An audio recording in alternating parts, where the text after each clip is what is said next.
Okay, so we've got a placeholder title screen here, but that's not what I want to show. It's this screen.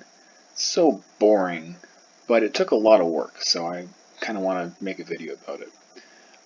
So this is not the final look, obviously, and not the final number of options, but yeah, you can choose how many players you want in your team. This deployment points concept, Matt and I were talking about it the other day, and we are probably not going to do it. It sort of feels like the ships are kind of balanced in such a way where it might not make sense to put differing point values on them. So yeah, that might just get cut right out, but it's going to just stay in the menu for now. Fleet select mode, so max ships means that you can choose up to this many ships for your team, obviously. Deployment points, that's the thing that's probably not going to stay.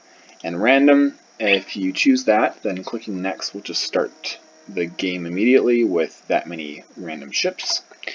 And then we have our two different game modes, motherships and skirmish. So in mothership mode, you can win the game by defeating your opponent's mothership or all of their other ships.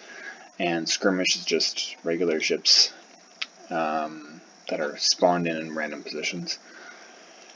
And if you're playing on mothership mode, you can choose the types of spawn points. This is just like where your bases appear, basically. They can be in the corners or like the middle, top, bottom, left, right. But I like just a random. I don't really know why I included those options, to be honest, but they're there. It's easy. And then victory points, this is just like an alternate way to win the game. If you collect enough victory points, bring them to your mothership. She has a special move that will basically score them. It's just another goal that you can have in the game. Your turn time, arena size, there are only 2 currently.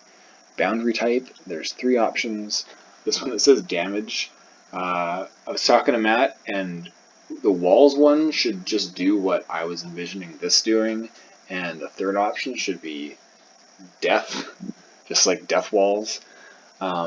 And there's a lot of things that we can do to play around with that, having more things in the environment to ricochet ships off of, and I want to include an option to change the amount of force that force fields apply to ships, so you can like really launch ships across the map. I kind of had it way up in the very early stages, and we toned it down, but it might be fun to have that as an option, especially with the death wall. This is just how many obstacles you can make spawn.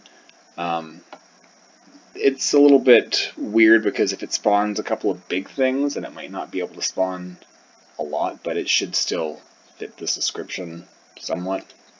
And then health pickups, this just says how many HP are restored from collecting a health pickup. Anyways, yeah, let's go next. And yeah, this is the screen that I made the video about before. It's been updated a little bit. So if I try to start a match, can't do that because you can't just have a mothership and your drone. You need a team. So let's get a couple of other ships going in here. Notice that the mothership's health goes up and the victory point goal also goes up because they are all connected.